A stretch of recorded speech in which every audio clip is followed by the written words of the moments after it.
Hey folks, welcome you all to a new session. This is CA Ganesh Bharadwaj. So now let's get started with a brand new chapter called as cost sheet. Shall we get started? Kekla Sattama. Good. So let's get started with this chapter called as cost sheet. Now, what do you mean by a cost sheet? Now, very simple. Cost sheet is nothing but a statement that contains the total cost plus profit that gives you the sales value. Clear with this? So it is nothing but a statement that collects all the costs that you have incurred, right? In those three areas. What are the three areas? Factory, your corporate office, and your sales depot. It collects all the costs, add a profit, arrive at the sale. If you are presenting it in a statement format, this is called as a cost sheet. Are you clear with this? Right? Now there is a format of cost sheet given here. Now, for you to understand this format of cost sheet, not even one line item needs to be mugged up here. I will walk you through the entire thing. For you to understand this format of cost sheet, this is the new and the latest format of cost sheet given by ICA as per your applicable for your, for your examination, all of that. But earlier, like some 10 years back, right, Institute had an old version of cost sheet. Now, I am going to walk you through that old version of the cost sheet because that was even more better. And from there, now if you read the new version of cost sheet, you will be understanding it in a crystal clear manner. Clear with this, guys? So now, what does the old format of cost sheet says? It says the format of cost sheet is as follows: opening stock of raw material, add purchases minus closing stock of raw material gives you direct material consumed, add direct wages and direct expense gives you prime cost, add production overheads gives you gross works cost, add opening WIP less closing WIP gives you your cost of production, add opening FG less closing FG gives you COGS, and it prepares another statement, two statement approach, income statement. Here it says sales minus whatever cost of goods sold you computed here, you subtract, you get your gross profit minus AOH minus SOH operating profit. Chapter over. Now guys, now wait. This is a very logical and an interesting way of learning this particular subject. If you just read these line items, nothing will happen, right? Now, shall we start learning it conceptually? Yes? Fine. Now, one thing I taught you in the basic concepts area.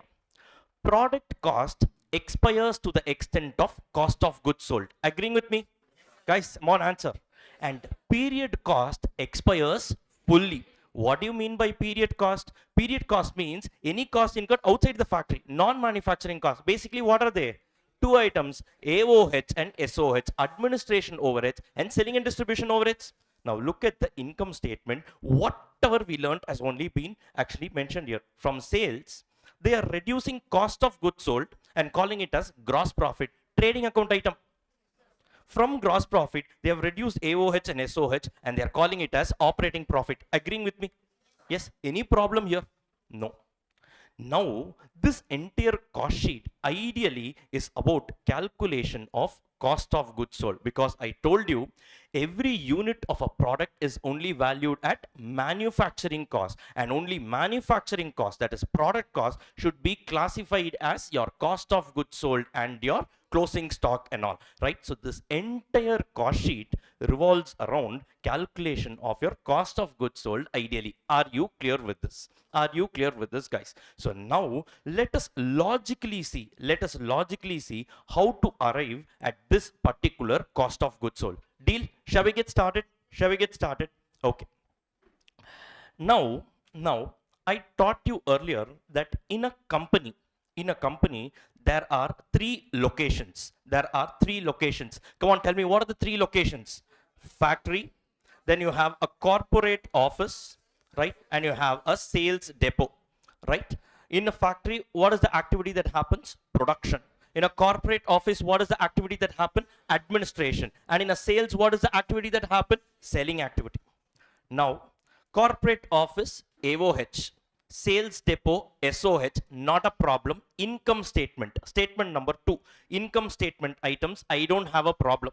Now the issue is only with respect to my manufacturing area, my factory area.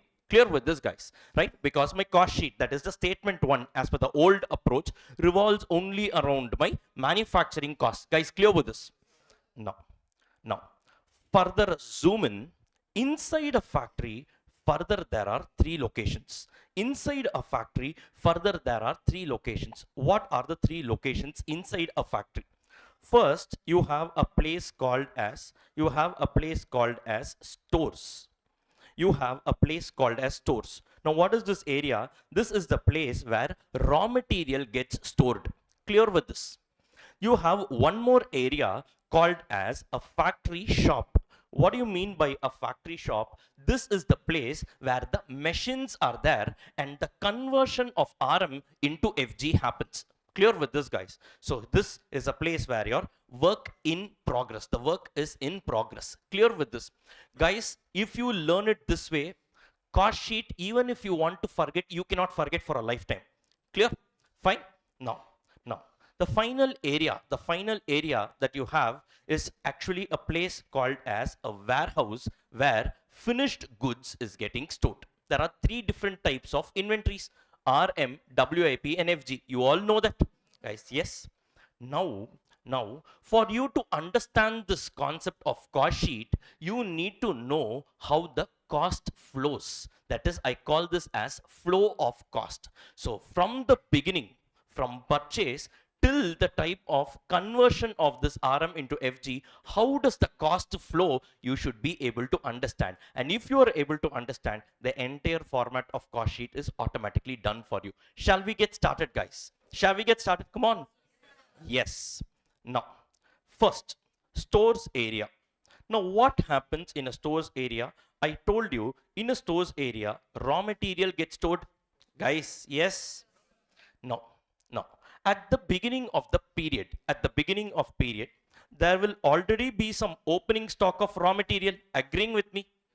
Now, during the period, I can also purchase and keep some raw materials. Guys, yes? Right. Now, opening stock of raw material plus purchase, right? If I do, this is the total raw material available for consumption. Agreeing with me? Now, out of this total raw material available for consumption, I can only do two things. One, I can consume a portion, and number two, a portion of it can remain unconsumed, or I can call it as closing stock of raw material. Guys, yes? Right? Now, the top figure is actually called as raw material consumed. Agreeing with me, guys? Agreeing with me, guys? Now, this figure, raw material consumed, can also be arrived at by saying opening stock of raw material plus purchase. This is the total available for consumption. Out of that, you reduce what has not been consumed. You can arrive at this figure of raw material consumed. Guys, clear with this? That is the first leg that has been mentioned here. Opening stock of raw material plus purchase minus closing stock of raw material. You will arrive at your direct material consumed. Guys, clear with this? Right? Now, what happens to the raw material consumed? Obviously, you won't remain idle. You will insert it into your machine. Guys, yes? So this raw material consumed enters into your machine. Guys, correct? This is actually your factory shop where the work happens in progress. Agreeing with me, guys? Yes? Now, on top of this raw material, will it just abracadabra? Will it just convert into FG? No. You need to incur some direct wages. You need to incur some direct wages. Guys, yes? Yes. Apart from that, you need to incur some direct expense. Yes. And apart from that, you need to incur some production overheads, indirect costs and all. Only if you incur all these things, your raw material gets converted into FG. Agreeing with me? Agreeing with me? Now, even in a WIP area, at the beginning of the period, you can have some opening WIP. At the end of the period, you can have some closing WIP. Guys, agreeing with me on this? Right? So here also I can say, first add opening WIP. What do you mean by opening WIP? Some portion of the goods, I started production in the previous period, but at the end of the period, I couldn't complete it. It remained in my factory, guys, inside the machine. Now, in this current period, whatever is there, that I will complete it only, guys, correct? And on top of that, some fresh issues of material, labor, direct expense, and production overheads will be incurred, guys, correct? Yes. Now, this is ideally speaking the total gross total of all the costs incurred, guys, in the current year, right? Out of this, what can happen? A portion you can complete it in this year itself. A portion can remain uncompleted or incomplete as at the end of this period. Guys, agreeing with me on this, right? So this overall cost incurred can further be classified into cost of production and closing WIP. What do you mean by cost of production? The cost incurred in respect of goods completed, guys, correct? And what do you mean by closing WIP? The cost incurred in respect of goods incomplete, because they have also incurred some cost. Maybe they're 50% complete, means a portion proportionately should give them some cost. Guys, agreeing with me on this, right? Now, this cost of production, can I arrive at it by saying this is nothing but all these costs put together, add it up, right, minus closing WIP. If you do, you will arrive at the total cost incurred in respect of goods completed in this period. Agreeing with me? Agreeing with me? Now what happens here? What happens here? This completed units, where will it go? It will go to my warehouse, guys, correct? So now in my warehouse area, what happens? So now I get the current year production. This is nothing but the goods freshly produced in this current period, guys, correct? Now similarly in the warehouse, I can also have some opening stock of FG.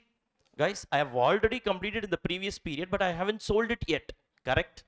Opening stock of FG plus the current year production, can I say, is represents the total goods available for sale. Agreeing with me, guys? Now, out of this total goods available for sale, I can sell some units, I can keep some units unsold, guys, correct? The cost incurred in respect of units sold is called as cost of goods sold, guys, yes? And the cost incurred in respect of goods remaining unsold is called as closing stock of FG. So for COGS, can I say COGS is nothing but opening stock of FG plus the current year production, that gives you the value of total goods available for sale minus whatever you have not sold, that is my closing FG. Can I say that is equal to my cost of goods sold? Guys, agreeing with me on this? Agreeing with me on this? This is how they arrive at the cost sheet. Now you look at it, you will understand. Now first, opening stock of raw material plus purchase minus closing stock of raw material gives you your direct material consumed, guys, correct? Now on top of this, it will not get automatically converted. Now I enter into my WIP area. I have to incur direct wages, direct expense. Wait, this subtotal is called as prime cost. Agreeing with me? Now on top of this, I incur something called as production overheads. Basically this is nothing but I'm adding all the costs incurred right now, guys, clear? Now if I add this, I give it a name called as gross works cost. Why gross? Because this is before netting off my opening and closing WIP. Clear with this? Now what will I do? Add opening WIP, that is on the debit side only, that is also a cost, minus closing WIP. Now I will get my cost of production. That's also called as a net works cost. Guys, clear with this? What do you mean by cost of production? Cost of production represents the cost incurred in respect of every unit completed and produced in this year. Guys, correct? No, this represents the cost incurred in respect of every single units produced in this year. Guys, clear? Clear? Now what I do, I enter into my warehouse area. Now what I do, I already have some opening stock of FG. So I add opening stock of FG. Wait, now opening stock of FG plus current year cost of production represents what? Cost of goods available for sale, right? That is not required. But from that, if you remove the closing FG, that is nothing but your units unsold, you will get the cost incurred in respect of goods sold. Clear with this, guys? Now once you get this, what you do, part 2, you go to the income statement. From your income statement, sales minus cost of goods sold gives you your gross profit, trading account item. From that, you reduce the 2 period costs, fully knock off AOH minus SOH, you get your operating profit. As simple as that. As simple as that. Just in a span of 15 minutes, this is all about the entire format of cost sheet. Guys, are you all clear with this, guys? Are you all clear with this? Now, you guys tell me the format of cost sheet just by looking at it. Just by looking at this. Come on, everyone participate. First, opening stock of raw material plus purchases minus closing stock of raw material gives you raw material consumed. Now to this, now you enter into your WIP area. Add your direct wages, add your direct expense. Wait, the subtotal is called as prime cost. What do you mean by prime cost? Sum total of all the direct costs we saw yesterday. Right. Next, to this what I do, add your production overheads, call it as gross works cost. Why gross? Because we are yet to adjust the opening and closing WIP. Now to this add your opening WIP, subtract your closing WIP, you get your cost of production. Right? Now we are entering into warehouse area. Now add opening stock of FG minus closing stock of FG, you get your cost of goods sold. Statement number 1 is done. Now what you do, your second income statement, that's your trading and P&L account. Now what you basically do there is sales minus COGS gives you what? Gives you gross profit. From there, reduce your AOH, administration expenses, administration overheads, minus SOH, selling and distribution expenses, gives you what? Operating profit. Be very, very clear. What we report in costing is not a net profit, it is operating profit. Why? Because if you see, we have only considered the cost incurred in 3 locations: factory, your administration, corporate office, and your sales depot. There could be some finance related costs like interest on debentures and all these things. No, we don't consider all of that. Are you clear with this? Are you clear with this? And a few line items like taxes, we don't consider. Or in other words, the profit that we report is ideally called as EBIT. Clear with this, guys? So costing stops at EBIT and your FM starts from EBIT. Guys, clear with this? So it's actually once again like your universe only, like LCU only, right? So what happens is your costing and FM are ideally, they go hand in hand. The stopping point of costing becomes the starting point of your FM. Clear with this, guys? Clear with this, guys? That's why if you see in your FM leverages chapter and all, costing reference comes with respect to operating leverages. Guys, clear with this? So because our costing area stops at EBIT. Clear with this, guys? Clear with this, guys? Here we don't consider any kind of non-operating income also. Rent received, interest received, nothing of that sort. The only income that we consider is your sales revenue, revenue from operations. Are you all clear with this? Are you all clear with this? Or in other words, you can say cost sheet is nothing but your trading and P&L account in a statement format. Guys, correct? No, it is a trading and P&L account in statement format. At the end of the day, in your trading and P&L account, what do? Sales minus COGS is equal to gross profit. That's nothing but your trading account. And minus AOH, SOH, you report your operating profit. That's nothing but your P&L account. Guys, clear with this? So basically, your cost sheet, statement 1, is ideally a working note to the income statement, where in the first statement, we compute the cost of goods sold. Guys, are you all clear with this, guys? Right? Isn't it logical? Isn't it logical? Now, this is why I say mugging up in costing is not even a sin, it's a crime. Similar thing goes for financial management also. You should never mug up. Everything is logical here. Guys, are you all clear with this? Are you all clear with this? You guys are understanding this? Yes, right? Yes. So one last time. Can you just tell me the format of cost sheet? Come on, quick, let's revise now itself. Now, it's going to be opening stock of from everyone. Opening stock of raw material plus purchases minus closing stock of raw material gives you raw material consumed. Now enter into your WIP area. Add direct wages, direct expense, call it as prime cost. Now add production overheads. Now call it as gross works cost. Why gross? Before netting off the opening and closing WIPs. Add your opening WIP minus your closing WIP. You get the cost of production. This is ideally the cost of every single unit fully produced in this year. Right? Now you enter into the warehouse area, visualize, right? Now add opening FG minus closing FG, you get your cost of goods sold, right? And now that's the end of the first statement called as cost sheet. Now enter into the second statement, sales minus cost of goods sold gives you what? Gives you your gross profit. Now minus AOH minus SOH gives you your operating profit. As simple as that, guys. Now you tell me, isn't it logical? Isn't it logical? Please do not mug this up. Clear? Fine. Now let me go to this concept notes, the decoder notes. Now here the format of cost sheet. This is the existing format, right? Now small tinkering they have done, very small tinkering they have done, and with that tinkering they have arrived at the new format of cost sheet. Now in this new format, first thing, no two statements are there. There is no two statements. They have merged the entire thing into a single statement. Clear with this? Now you look at this here.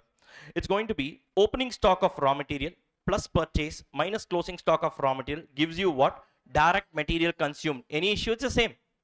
Add your direct labor, add direct expense, gives you what? Prime cost. Now add your production overheads, gives you what? Gross works cost. Add opening WIP minus closing WIP. They call this as factory cost. Now what they have done is they have added some 5 line items here. They have added some 5 line items here. Sir, what are these 5 line items? We have never heard of. You never taught us. Nothing. If you read this, one is called as quality control cost. Then you have something called as research and development cost. Then you have something called as administration overheads related to production. Please do not confuse. This is not administration overheads, because look at this. Administration overheads is there separately. This is admin overheads related to production. This is a separate line item. I will walk you through every single one of this. Do not worry. Then you have something called as primary packing cost, less credit for recoveries or scrap income. This they call it as cost of production. Sir, what is it? Nothing great, guys. Actually, see, quality control cost. What do you mean by this? Now, for the purpose of quality control, let's say you buy this plastic products. In that one sticker will be there, no, QC or tested OK. These kind of stickers will be there. Basically, what they do is they conduct inspection in the factory just to make sure that overall the quality has been maintained. Guys, correct? Now, where does this activity happen? In the factory only, no? It is a direct or an indirect expense. It's an indirect expense happening in the factory. Ideally, this is a part of your production overheads. Guys, ideally this should have been included in your production overheads here. Yes, it should have been included here. Guys, correct? But institute wants you to mention this on the face of cost sheet. That's simple. Clear with this? Ideally speaking, all these 4 addition and 1 deletion, these are a part of your production overheads. What do you mean by production overheads? Any indirect manufacturing costs incurred inside the factory is called as production overheads. We saw that in basic concepts, right? You tell me quality control cost, where is it incurred? Inside the factory. Guys, correct? Yes, you guys are understanding. Ideally, it should have been a part of POH, but what the institute says is, no, you remove it from POH. I want it to be mentioned on the face of the cost sheet. Present it like this. Are you clear with this? Some small presentation alone, they have changed it. Guys, are you all able to understand this? Right. Second, research and development cost. What do you mean by this? R&D cost. Now, for example, a company comes up with an innovative idea of, let us say, for example, a company comes up with an innovative idea of completely mechanizing the entire production. That is, not even a single human being is involved. The entire production can be done with robots. Clear? Now, this R&D, it involves some cost. You need to hire some scientists and all that, guys, correct? Now, this activity is very much related to production, because here this R&D is related to your production facilities. Guys, clear with this? So ideally, this is also an indirect manufacturing cost only incurred in the factory. Guys, correct? Right? So once again, ideally speaking, this is a part of POH, but institute wants you to present it on the face of your cost sheet. Are you all clear with this? Are you all clear with this? Any problem here? No. Next, administration overheads related to production. What do you mean by that? Now, I told you guys an example of your Maruti Suzuki. There, the worker who fits the doors, it's a direct worker. The wages I pay to him is a direct labor. Guys, correct? His boss, who is his boss? Supervisor. He will stand like this. Where does he stand? He stands on the factory shop only. He stands here, right? This guy is whatever salary I pay him comes under production overheads. Guys, correct? Now, this guy has one more boss who is actually the plant head, production control manager. Now, where does he sit? He also sits in the factory only, but inside an AC room. Guys, correct? Now, whatever amount I pay to him, is administration overheads but related to production. Why? He's not sitting in the corporate office. He's sitting in an AC room, but in the factory itself. Guys, clear with this?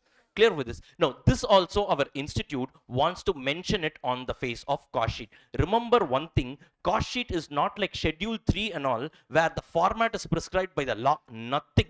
Nothing. You can change it as per your convenience. If you are actually a CMA student, if you see CMA Institute would have given a different format of cost sheet. Guys, clear with this? So our institute, they want to keep this as the format, and hence they are testing it like this. Are you all able to follow this, guys? Are you all able to follow this? So AOH related to production, what will you remember?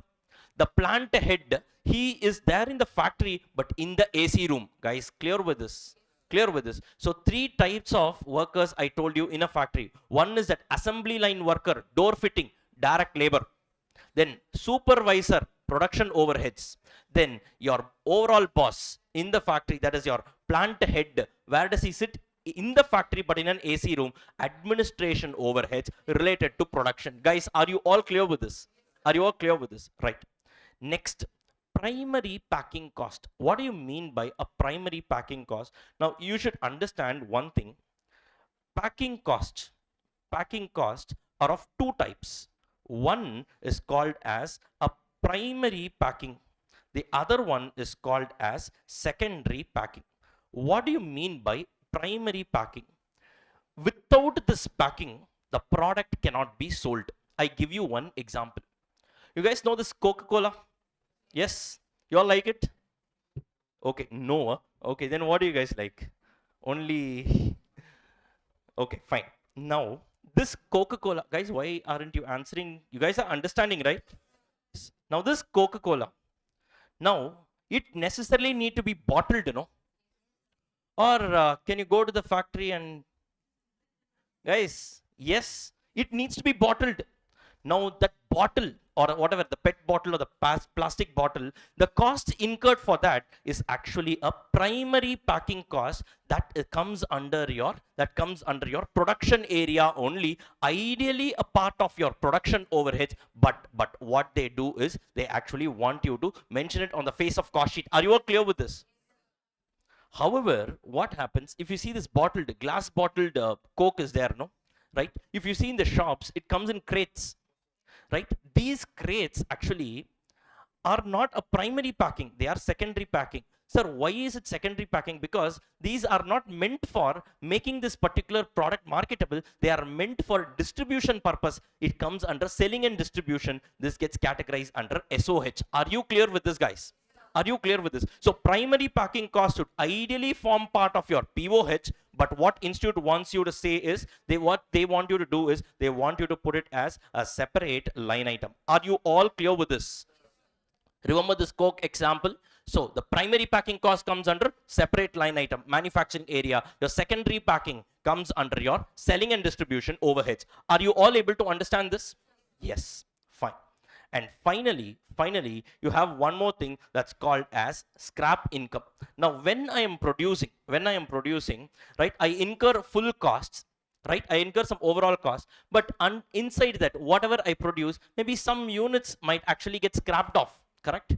Right? So whenever I'm selling this, I might get some income. For example, Tata Steel, when they are manufacturing the steel rods and all, right, when they are cutting, some steel pieces will actually go waste, you know, right? Now they won't actually keep this idle. They will sell it to all these vendors, like your old newspaper wala and all that. They will sell it to a scrap dealer. They will try to recover whatever amount they can. Guys, correct? Now I have incurred cost even in respect of these scrapped units, no?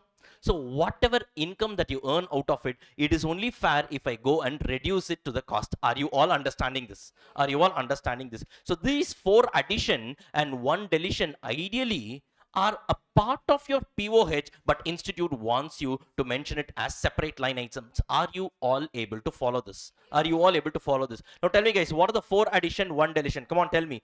Quality control cost. That mug example I told you, tested okay. Clear?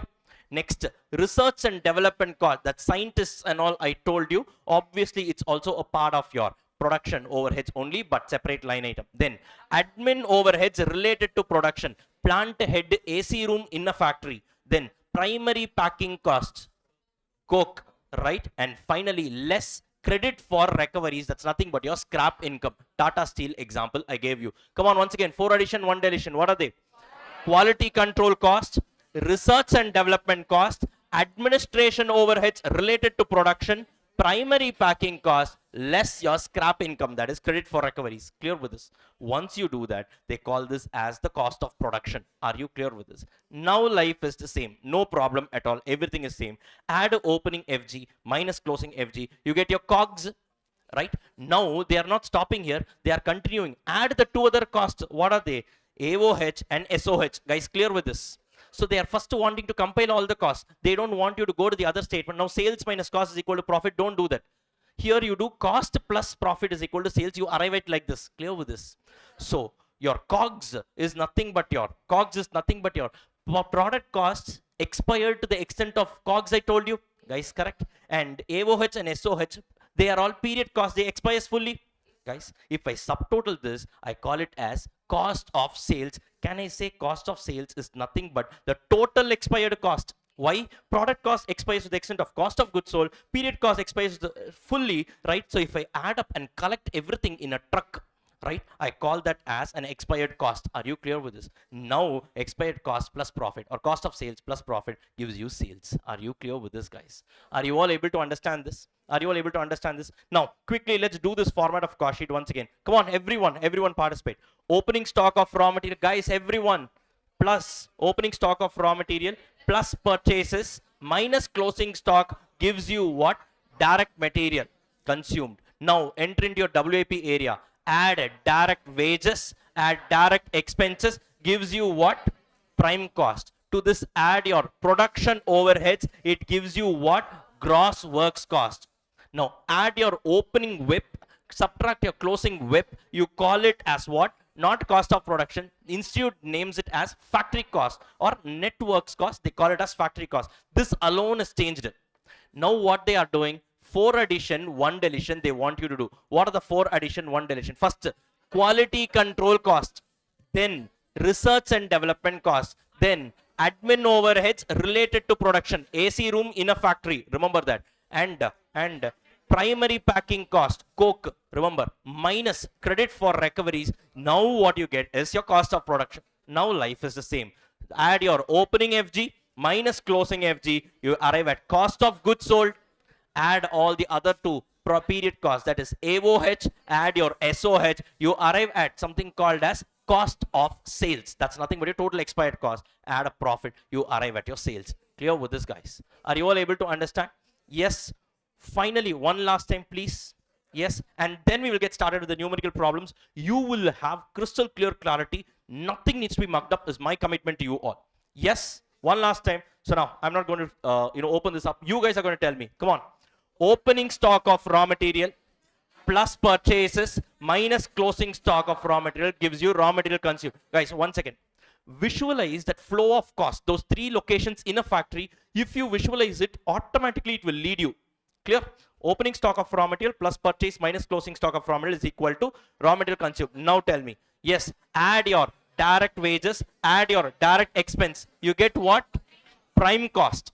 Right? Now add your production overheads. You get your gross works cost.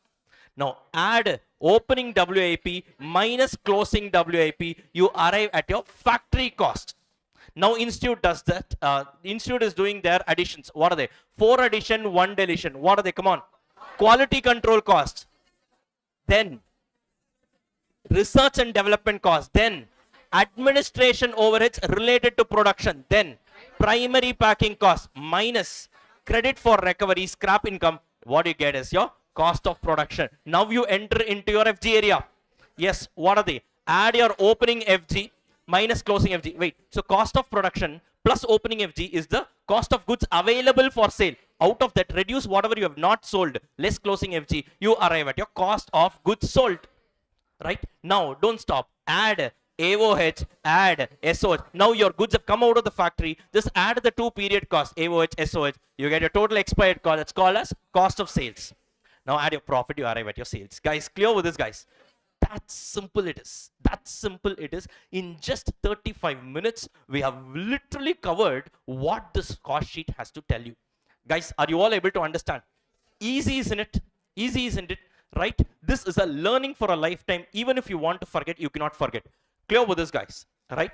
No, sir, that's about it, sir. Of course, there are some advanced level issues like stock valuation and all.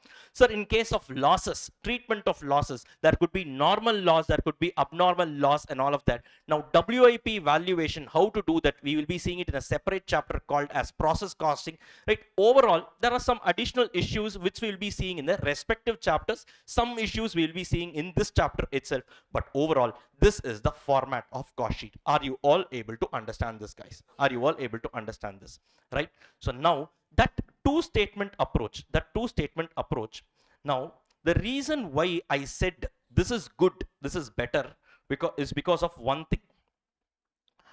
Now, if you notice here in cost sheet, what you need to do is you need to generally have two columns. One is a total column and one is a per unit column. Now, guys, please focus here. This is one common and a grave mistake which many students do. For the cost sheet items, this total column is there everywhere, no? Right? This total column, direct wages, direct expenses, all these things. If you divide it by units, you will arrive at your per unit figure. Guys, correct? Now, all the cost sheet items are linked to units produced. Are you clear with this? They are linked to units produced. Why? I am in the factory. Whatever cost I incur it for every single unit actually produced. Guys, correct? So when you are unitizing it, divide it by units produced. Guys, clear with this? Then what about income statement? Every line item of this income statement should be unitized, keeping the base as units sold. Why? They are all period costs now, or in other words, they are all expired costs. Expired cost only gets knocked off against your revenue. Guys, clear with this? Clear with this? Suppose you are following a single statement approach, what happens? You need to be extremely careful up to this cost of production. Right? It is actually your unitized with your units produced. Opening stock of FG is the actual number of units of FG. Closing stock of FG is the closing stock of FG. Not problem. From here onwards, it is actually linked to you are entering into your income statement area. You should unitize it, keeping the base as units sold. Many students commit this mistake. That's why I said the two statement approach is actually seeing the best approach. Now, sir, in exam, what should I follow? You need not have to worry. In exam, you can follow the new approach. Absolutely no problem. But make sure that you are actually keeping this into mind. Are you able to understand? Now you get it. Why I took the old statement, with that I introduced you to the new statement. Are you able to understand? Directly had I entered into the new statement approach, you might not have appreciated it well. Are you all able to understand this, guys? Are you all able to understand? That's about the broader sense of this particular chapter. Shall we go hit the numerical problems? Yes. Now if you see, the lineup of numerical problems that we have here is so beautiful that every question you will see, there will be an incremental learning. And by the time you finish all the questions, some 10, 11 questions are there. By the time you finish it, you can handle any kind of question because I have covered all the variety of questions here. Clear with this, guys? Clear with this, guys? My duty is to make you guys self-reliant, right? Some students blindly, they do some 100, 200 questions. It only gives you an effect that, I've done so much. No, same question if you do repetitively, there's no actually learning there. Clear with this? You do it as a practice, no doubt. But when you are learning it, cover all the variety of problems, make yourself self-reliant. Any kind of question that comes in, right? In cricket, they say Yorker or full toss or anything that comes, bouncer, whatever it is, you should hit it for a 6. Clear with this, guys, right? Shall we get started? Shall we get started? Yes. So please take your solved question bank here. And let me read out the question for you. From basic level to advanced level, we will be proceeding. Okay, shall we start? Guys, show some energy level. Guys are feeling sleepy? Okay, then you are actually sleeping, is it? Okay, guys, come on, let's start. Shall I read the first question? Okay, now question number 1. Farewell Limited is a metal and a wood cutting manufacturer selling products to home construction market. Consider the following data for the year 20x1. they have given some line items of expenses which I will read, do not worry. First, required, prepare an income statement with a separate schedule, with a separate supporting schedule of cost of goods manufactured. Basically, they are asking for the two statement approach. This is statement number 2. This is statement number 1. Separate supporting schedule for COGS is nothing but your cost sheet under the two statement approach. Guys, correct? Right, this is what they've asked. And for all the manufacturing items, indicate by V or F whether each is basically a variable cost or a fixed cost, where the cost object is a product unit. So keeping in mind every unit as the base, tell me whether a particular line item is variable or fixed. Some addition they have given. Ideally, guys, this chapter cost sheet, it goes on to achieve the objective of stock valuation and profit computation. I told you guys in the basic concepts area itself, correct? So now cost needs to be looked at from the perspective of product cost, period cost. That is nothing but expired, unexpired. For that, you should know manufacturing, selling, and admin. A1, A2, A3 classification is only relevant here. Guys, clear with this? Clear with this? Right? Are you all clear with this? Now, in this case, variable and fixed, that classification is relevant? No, but they have just asked it in the question. Just mention whether it's variable or fixed. Clear with this, guys? Are you all able to understand this? Right. If in doubt, decide on the basis whether the total cost will change substantially over a wide range of product. Sir, I don't know whether this is variable or fixed. This could be semi-variable. They don't want to get too technical about it. Just see, if I increase the production, overall, will it increase? Yes, in that case, call it as variable. That's all. Don't look at exact proportion and all. This is ideally not the test here. The test here is about preparing your cost sheet. Shall we get started, guys? Right? The part 2, part 3, part 4, we will see it later on. Now, first, you guys tell me, what is this company into? What business are they into? Metal and wood cutting manufacturing. Correct, guys? They are into metal and wood cutting manufacturing. Yes? Now, each and every line item, you guys know the format of cost sheet? No problem at all. Now, whenever you're reading a line item, you just tell me where will it be plugged into? Where, under which area it will come? Now you have direct material, direct labor, direct expenses. Apart from that, in the factory, you have one more item called production overheads. In your production overheads, what will come? Any indirect costs incurred inside the factory will come under POH. Correct? You will not have separate line items for salary is so much, your depreciation is so much, your repairs and maintenance so much. No. Club everything under a single bucket called as POH, and it should hit your cost sheet. Guys, that's what I've taught you. Yes. Now, this company is into metal and wood cutting manufacture. Let's say it's a carpentry business. Now you tell me, first thing, sandpaper they have given. Sandpaper. Why do they use this sandpaper? For giving that finish, right? Now, ideally speaking, this is an indirect material. It's not a direct material. Direct material is wood. Guys, correct? Indirect material. Guys, are you clear with this? So this comes under, very good, production overheads. Any problem here? No. Right? Is it variable or fixed? Now, they have given in the question, overall, if I increase the production, if it increases drastically, you call it as variable. So, you can call it as variable, but ideally speaking, it's semi-variable. It can't be proportionate. Guys, correct? But since the requirement of the question is given, we have also mentioned it like that. But the most important thing is the classification. Are you all able to understand? Next.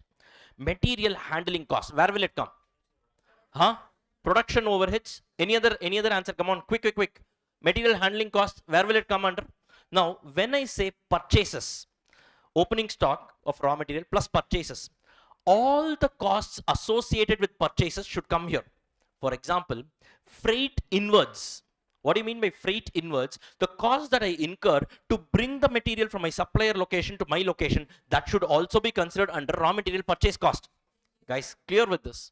Now, freight inwards or any cost that you incur to bring the raw material to your stores area should be considered as a part of your purchases. Clear with this? Now you tell me, material handling cost, where will it come?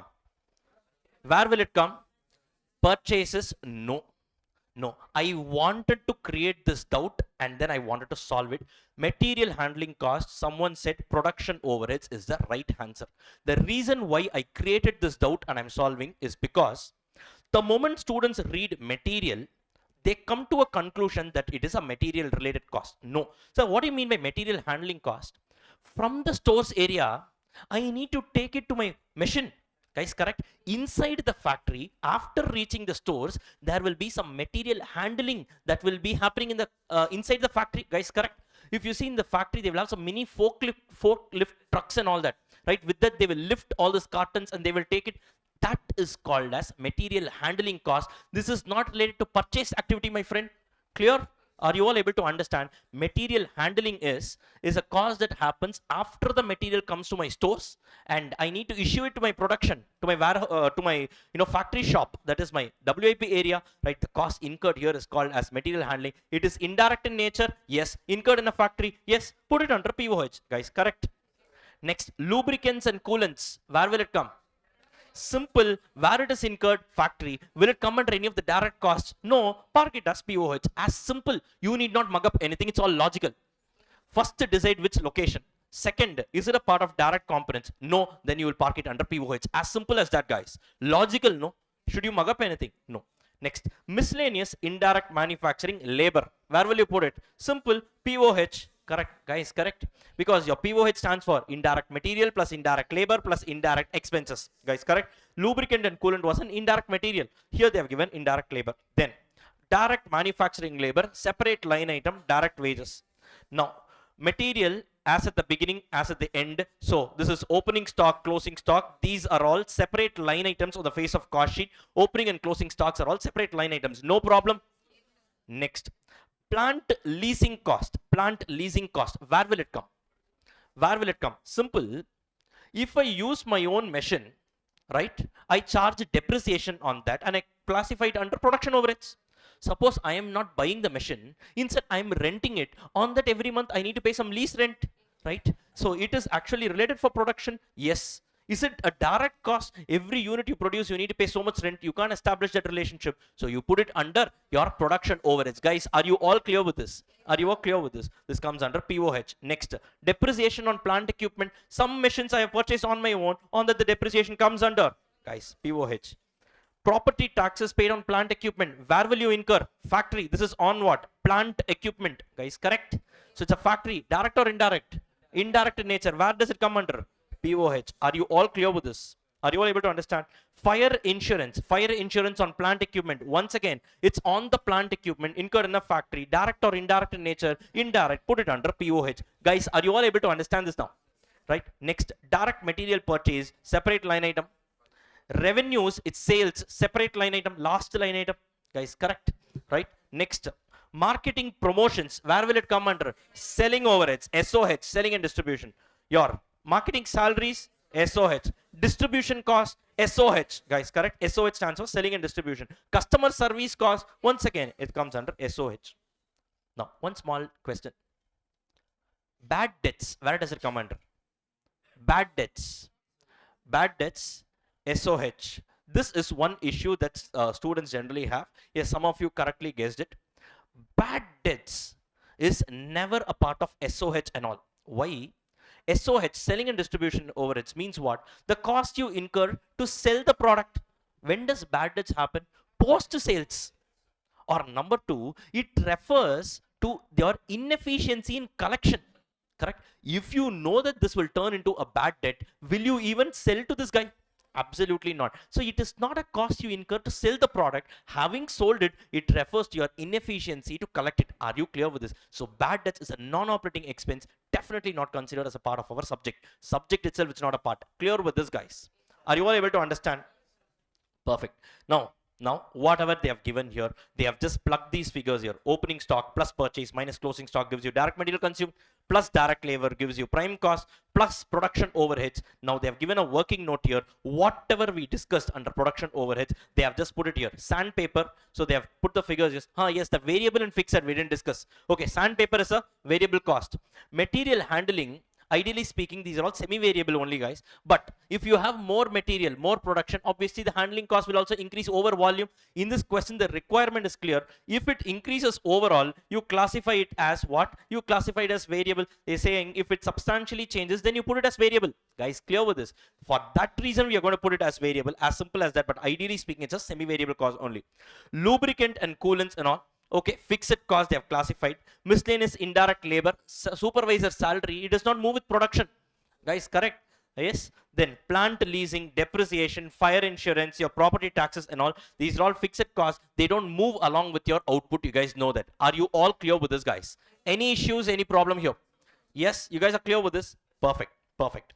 Now, and even for selling overheads, they have added up all these figures and they have put it as this is the total of POH, this is the total of SOH. So now what they have done here is they have just put the format of cost sheet. Come on, opening stock of raw material plus purchases. Tell guys, minus closing stock of raw material gives you direct material consumed. Add your direct labor. In this question, direct expense is not there. Leave it. Gives you prime cost. Add POH. This gives you a gross works cost. Add opening WIP less closing WIP. This is called as net works cost, also known as factory cost. Now wait. As per the new format of cost sheet, 4 addition, 1 deletion, right? Now it is not there in the question. Guys, correct? So what happens is I can also call this as cost of production. I'm bypassing it. Guys, correct? No. We are still in the new format only, but the figures are not given. What will we do? Guys, clear with this. So don't think I'm in the old format. It's not given. So what will we do? Guys, clear? Right? Now cost of production, add opening FG, less closing FG. These figures are all given in the question. Just plug it. That's all. You get your COGS. Right now you have a second statement, income statement, sales, the figure is given, minus COGS, just now we arrived at, so it gives you gross profit, minus AOH. In this question no AOH is there, minus SOH. So working note number 2, all this cost collected together, single item, you hit it here, you arrive at your operating profit. Any problem here, guys? Any problem here? Are you all clear with this?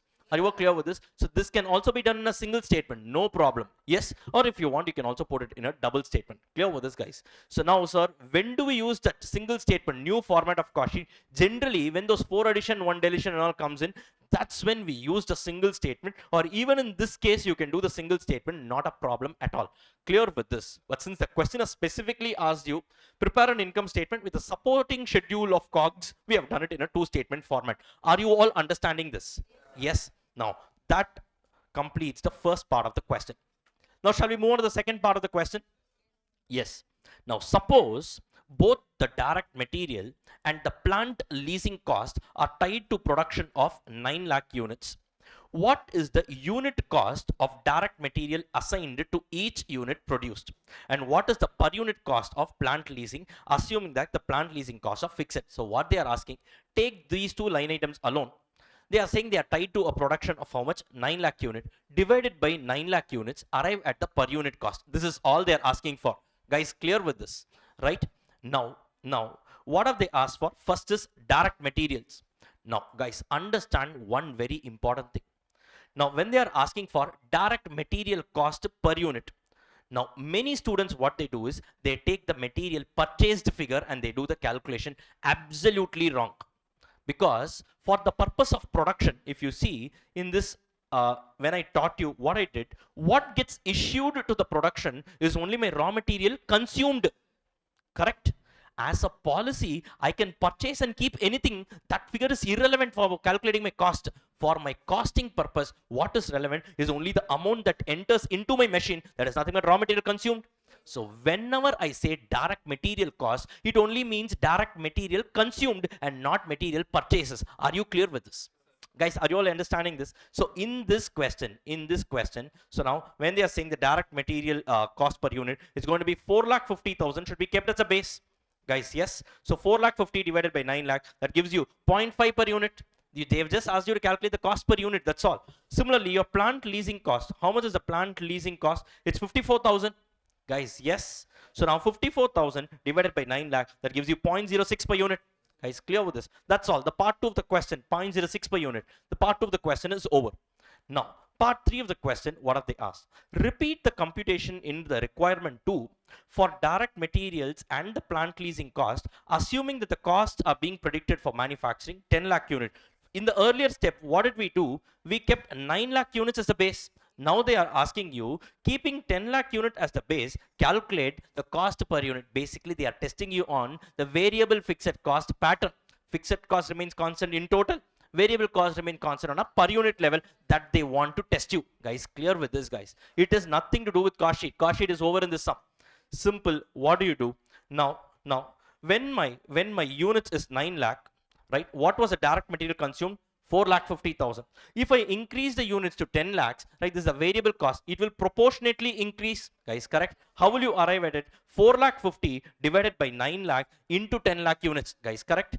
Yes. So take your calculator. 4,50,000. If that is for 9 lakh, how much is it for 10 lakh? So you get how much? 5 lakh rupees. Correct. Now 5 lakh rupees is the cost for 10,000 units. So what happens? The per unit cost, it remains as 0.5 per unit. Guys, clear? Similarly, what happens to your plant leasing cost per unit? It remains the same in bulk. It continues to be 54,000, but it is being shared by more number of units. Why? This is actually a fixed cost. So what happens? The per unit cost of this, it remains, it becomes 0.054 per unit. Clear with this, guys? Or in other words, you can see that this being a variable component material, it remains constant on a per unit level. Guys, correct? Now what happens? The fixed cost, it remains constant in total, and now the same amount of fixed cost is being shared by more number of units, hence the per unit cost actually drops from 0.06 to 0.054. Are you all clear with this, guys? This is what they have explained here. Cost behavior pattern. The direct material cost per unit did not change in requirement 2 and 3 because it is a variable cost, and variable cost remain constant on a per unit level. Guys, clear? Similarly, your plant leasing cost per unit did change in requirement 2 and 3 because it is a fixed cost, and fixed cost remains constant in total but varies on a per unit level. To be more specific, it drops on a per unit level if you increase your output. Guys, are you all able to understand this? Any problem here? Guys, clear?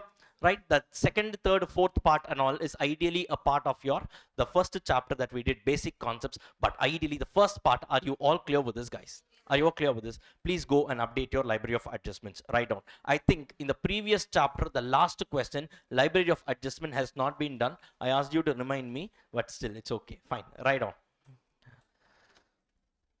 So this is for the first. That is for the basic concepts. Go and update your library of adjustment. Chapter number 1, question number 5, is it?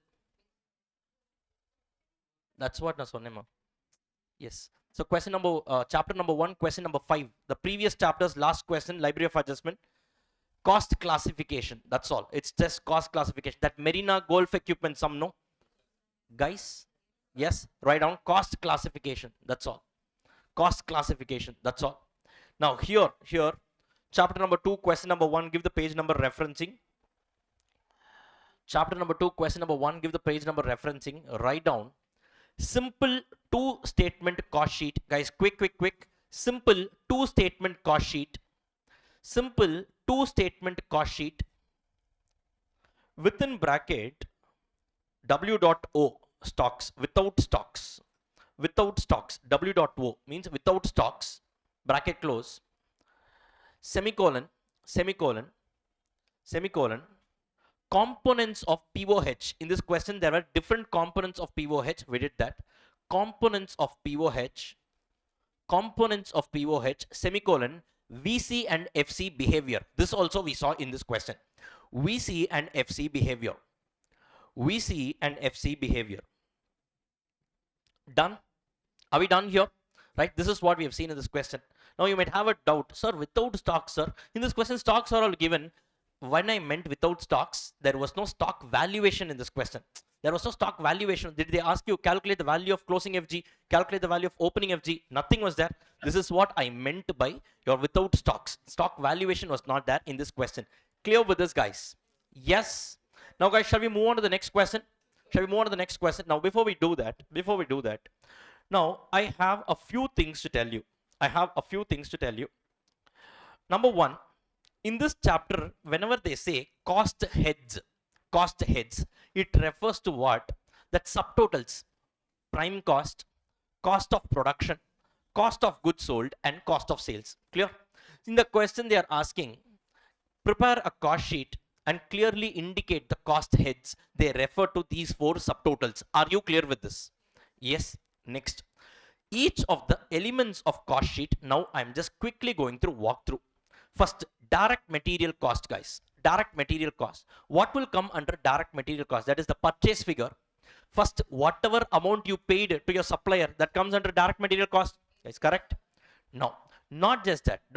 I told you any cost incurred to bring my raw material from my supplier's location to my store's area, my own store, right? Whatever cost I incur, that also gets added to my material cost only. Example is freight inwards. Clear with this?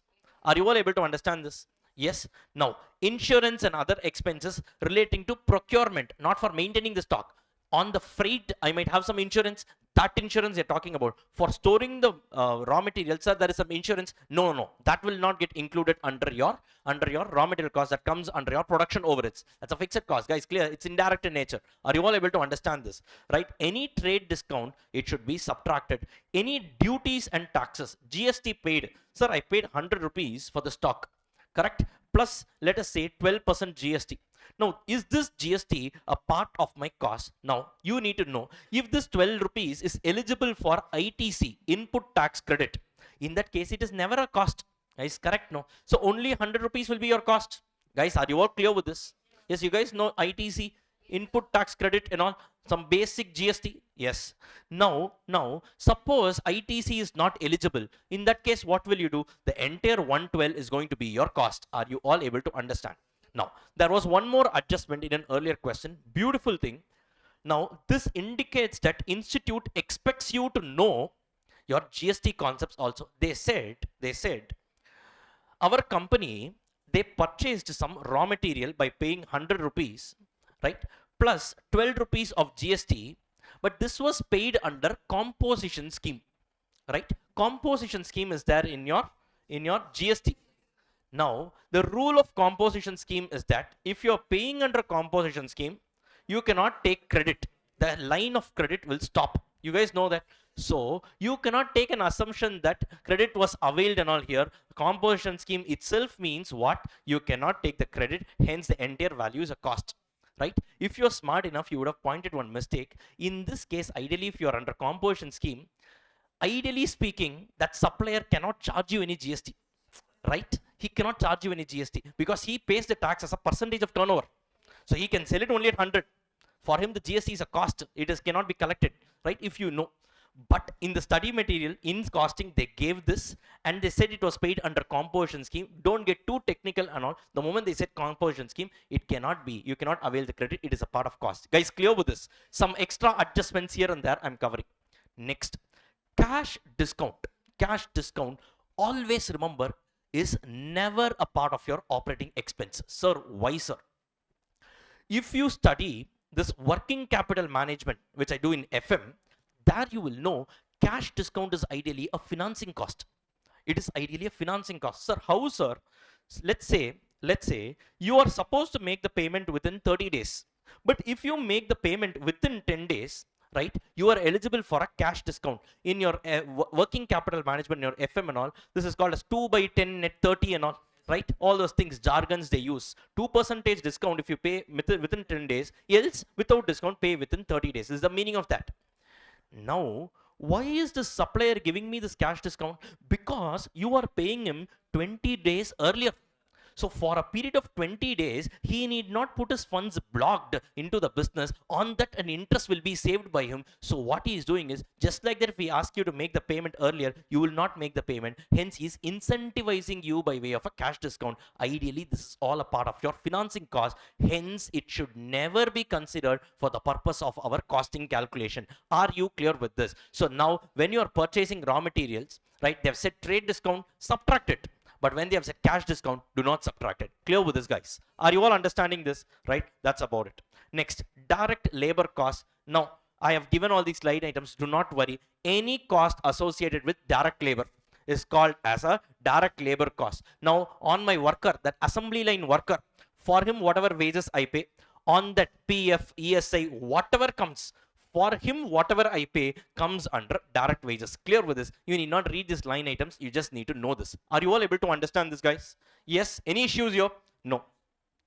Now, direct expense is the most important thing here because this is one area where students get confused. So, some costs, we don't know, sir, whether to put it under direct expense or under production overheads. Generally, this issue comes in. Fine. Now, this is a list of direct expenses actually being prescribed by ICAI, right? Most of them are logical. Some line items are illogical, but let us take it with a pinch of salt and do it. Clear with this, guys? Suppose if you see these line items, it need to come only under direct expenses. Clear with this, guys? Right? Now, once again, I will tell you the logic for certain items which you might otherwise not know.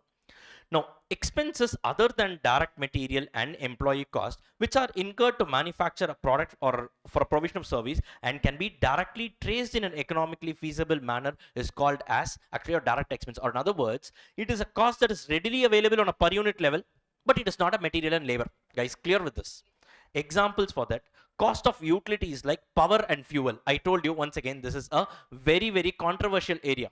Some people say that power and fuel should come under POH. Some people say that power and fuel should come under direct expenses, right? Here they are saying it should come under direct expenses. Reasoning they are giving is, right, as I have to produce more units, I will run the machine for more number of for more hours, and as I keep the machine on for more number of hours, obviously my power consumption will increase. So it is directly traceable on a per unit level is what they are saying. Clear with this, guys? Next, royalty payments. I told you, Maruti paying to Suzuki and all, guys, correct? So every unit produced, they need to pay some 50,000-60,000. That's also traceable on a per unit level.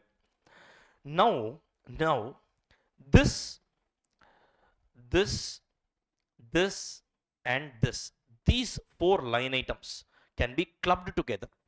Higher charges paid for hiring specific equipment, fee for technical assistance, cost for product or service specific design drawing, and cost or product or service specific software.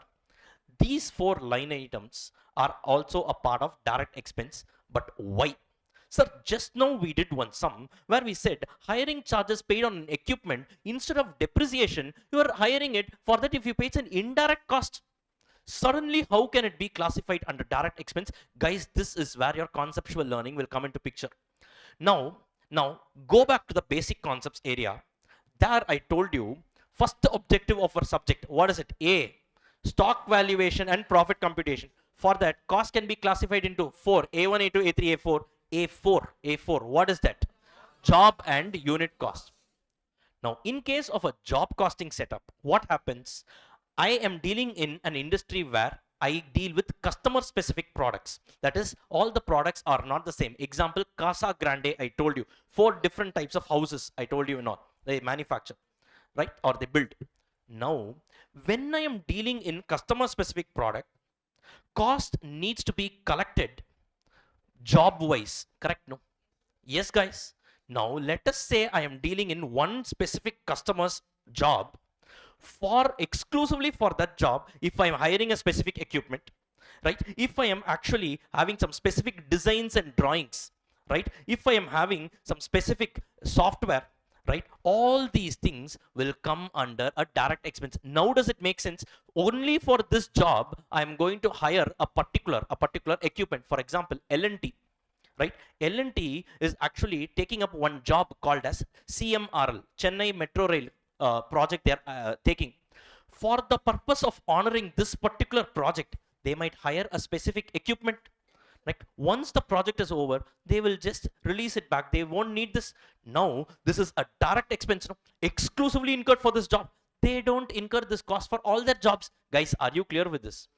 Whereas if you are in a unit costing setup, then it doesn't make sense. It comes under production overheads. Are you all clear with this, guys? Right? So hiring specific equipment, fee for technical assistance, and here it goes, your specific drawing and designs before they start a project. Obviously it comes with all the drawings and all these things, right? Specific software and all, if you're paying, all these things are basically in a job costing setup. Are you all understanding this, guys? Right? But remember one more thing. Suppose in the exam they are asking a unit costing sum and still they are giving these line items. Please take it only as direct expenses. Don't attach too much of logic to it. This is what the institute is expecting you to do. Are you clear with this? It is my duty to tell you why they have classified it as a direct expense, and it is also my duty to tell you what needs to be done in the exam. Guys, clear with this? So the moment you see the word specific and all, generally it gets classified only under direct expenses. Clear with this, guys? Don't attach the logic. And also job costing, you are right, in the job costing setup it is actually a direct expense. In a unit costing setup it is going to be your production overheads. But for examination purpose, whenever you find these items, you always categorize this under direct expenses. Clear with this, guys? I wanted to tell this to you because it's very important, right? Production overheads, nothing needs to be seen here. Any indirect manufacturing cost incurred in a factory gets categorized under POH. Guys, clear with this? Special items, QC control cost. What is this? Any cost incurred for quality control, that is inspection purpose and all. If it is given, you need to do it. We'll do a lot of sums, do not worry. R&D cost incurred for research and development. Admin overheads related to production, I told you. AC room in a factory. Guys, clear with this? This is what they have mentioned. And the general administration overheads is not included here. This is different from that. Are you clear with this? Next, credit for recoveries, scrap income. Your primary packing cost, essential to hold and preserve the product. Coca-Cola example I told you. Guys, are you all able to follow this? Any issues here? And overall admin expenses, what do you mean by this? Any admin expenses refers to the cost incurred in your corporate office area. Guys, clear with this, guys? Now, in our subject, we are only dealing with the costs incurred in these three locations. What are they? Factory, administration, your corporate office, and your sales depot. Now, any interest finance charges, interest paid, will you consider? No. Dividends paid? No. Transfer to reserves? No. Bad debts? No. Your any kind of finance cost? No. Correct? No. Bank charges. Bank charges. What will you do with respect to bank charges? Where will it come under? Where will it come under? Will we actually consider it or not? Will we consider it or not? No is what many students think. But it should be considered. Now, why, sir? I will tell you why you said no. Bank charges. Bank means what? Lender. He gives me money. So anything that is associated with a lender is going to be my finance costs. This is a wrong thinking, because bank does not just provide, bank will not only provide your loans and all that. First, what do you need a bank for? They maintain your current account, right? You guys, you have debit cards and all. Yes, or every month they actually, or every quarter, they charge some amount for your AMC or some SMS charges and all. This is basically for maintaining your account. It is administrative in nature. Hence, your bank charges should be classified under AOH. Do not say that it's a finance cost. Are you clear with this, guys? It is not related to fundraising activity. It is related to your basically operation of your current account and all that. Your accounts basically, that's nothing but your administration cost. That's why I have put it under the doubt busters section. Clear with this, guys? Are you all understanding this? Right? Bank charges are treated as what? AOH. Are you all clear with this? Will you forget it? No. Right? And selling overheads, any cost incurred in a sales depot. Distribution cost, what is it? Any cost incurred for actually selling my products to my customer. Distribution, handling and all that. Are you clear with this, guys? Yes? You guys are able to understand this, right? Now, abnormal costs, any kind of abnormalities will generally not get considered in our cost sheet. More about normal, abnormal, loss and all that we will be seeing at the later section of our entire subject. We'll be seeing it later on, right? Suppose you have received any subsidy, grant and all from the government. Let's say I've purchased some raw material, on that some subsidy I've received, reduce it. It's not your cost, correct? No. So it has to be reduced, as simple as that. Any penalty, fines, damages, demurrage and all, that is basically any abnormalities. Generally what we do is we don't consider it as a part of our cost sheet, because this is not happening in the normal course of my operation. I will definitely not consider it. Now, interest and other finance costs, they are not included. Anything equity, non-equity, we are not bothered about. Any cost relating to fundraising activity is not a part of costing. Go refer FM. Clear with this, guys? Clear with this, guys? And what is this conversion cost? I will tell you later on. Guys, are you all clear with this? This is the most important understanding that you need to have. Clear with this, guys? Now, depreciation.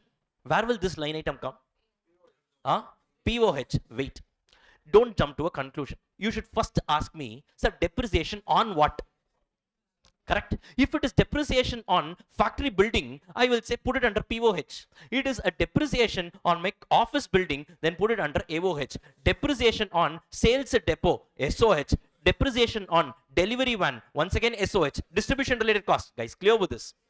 Right? So do not mug up anything.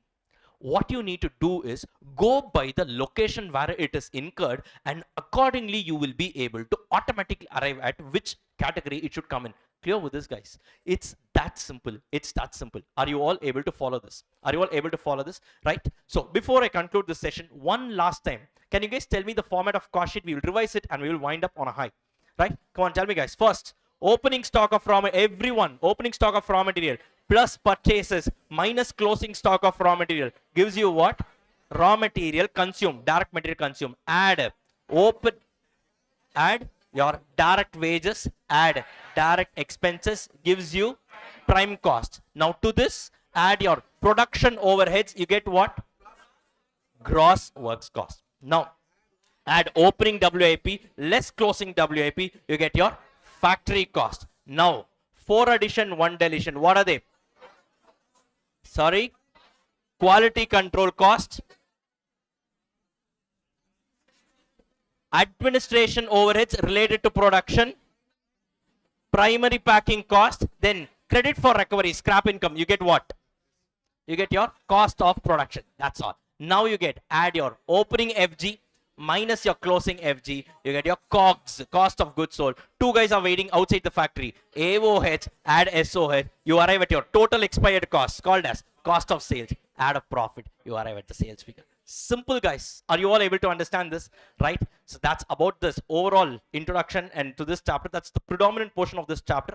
Right? So now, in the upcoming session, what we'll be doing is, we will be adding some more complexities to this, like stock valuation issues and all we will be seeing. Are you able to understand? And different varieties of problem we will be covering. And with that, this entire, all the varieties of questions we'll be covering in the upcoming sessions. Clear with this, guys? Right? So with this, I am concluding this session. So please revise till whatever we've covered till now, and I will see you all in the next one. Thank you all so much. Bye-bye.